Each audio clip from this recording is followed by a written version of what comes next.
आप अभी देख रहे हैं super coaching TGT and PGT by text book. यह यूट्यूब चैनल है हमारा, जहां पर हम सभी विभिन्न जानकारियों को लेकर के आपके सामने आते रहते हैं।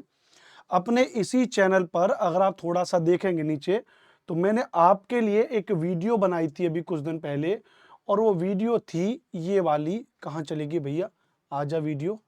और हमने टीजीटी पीजीटी को लेकर के आपके लिए एक वीडियो बनाई थी ये वाली, चला के दिखाते हैं आपको। नियुक्ति नहीं हुई, ये वाली वीडियो हमने आपको इसमें के अंतर्गत बताई थी, जिसमें बताया था कि UP TGT PGT exam date कब तक आ सकती है, क्या उसको लेकर के सारी की सारी चीजें मैंने आपको इसमें समझाया था।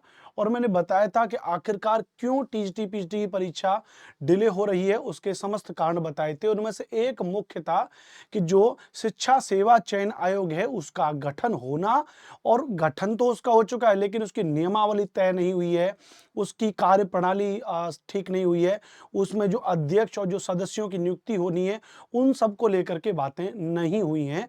लेकिन अब यदि अगर हम देखें तो एक न्यूज है हमारे पास ये, जिसमें बताया गया नया शिक्षा सेवा चयन आयोग की नियमावली का ड्राफ्ट शासन से हुआ पास। यानी कि यहां पे इसमें आप देखेंगे तो इसमें लिखा है कि भाई जो ड्राफ्ट था इसका, वो ड्राफ्ट क्या है, शासन से पारित हो चुका है। आज की न्यूज नहीं है, थोड़ी सी पुरानी न्यूज है। और लेकिन अब ये ड्राफ्ट पारित है तो समझने की कोशिश करिए। तो इसका मतलब ये नहीं है कि परीक्षा जो है आपकी अब एकदम से हो ही जाएगी, है ना। मेरी बात समझिएगा, हम कोई भी वीडियो ऐसे नहीं बनाते हैं कि केवल व्यूज लाने के लिए और वीडियोस बना दें, कंट्रोवर्शियल वीडियो बना दें। जी नहीं, मेरा नाम अनुपम भारद्वाज है और मैं कतई ऐसी कोई वीडियो नहीं बनाता हूं। मैं कायदे की ऐसी वीडियो बनाता हूं जिससे कुछ इंफॉर्मेशन अपने आप सभी भाई बहनों को मिल सके।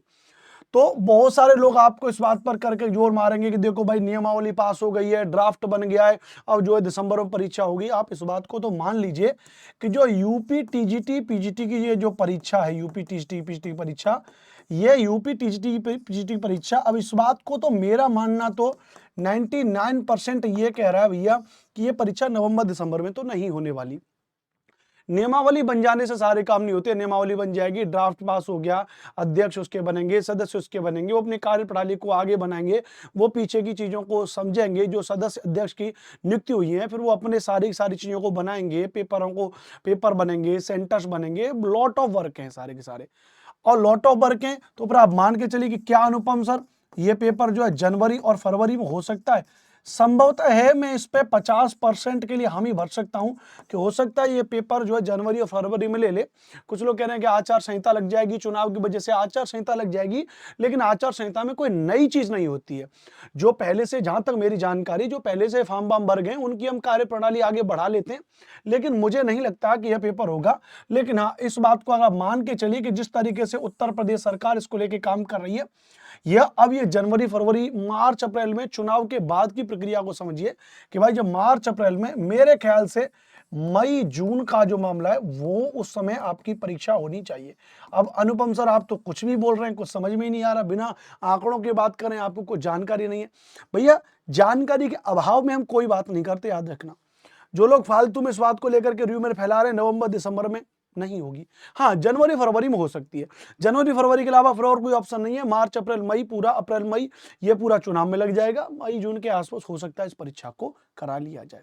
अब हम क्या करें, आप कुछ मत करिए अनुपम सर, आप बस इतना काम कर लीजिए भाई कि आपकी जो तैयारी है उस तैयारी को थोड़ा ठीक तरीके से करते रहिए।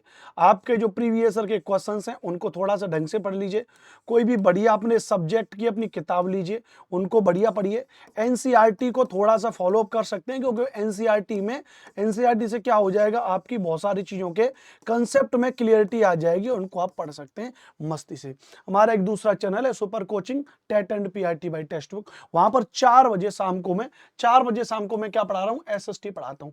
हालांकि वो एसएसटी सीटेट के लिए पढ़ाता हूं, लेकिन उसमें मैं डिक्टो एनसीईआरटी पढ़ाता हूं, तो समय मिल रहा है तो आप वहां पे उनको भी देख सकते हैं वीडियोस, उससे आपको कंसेप्ट की गहराई पता चलेगी। आप यूट्यूब पे एसएसटी बाई अनुपम सर के नाम से सर्च भी कर सकते हैं।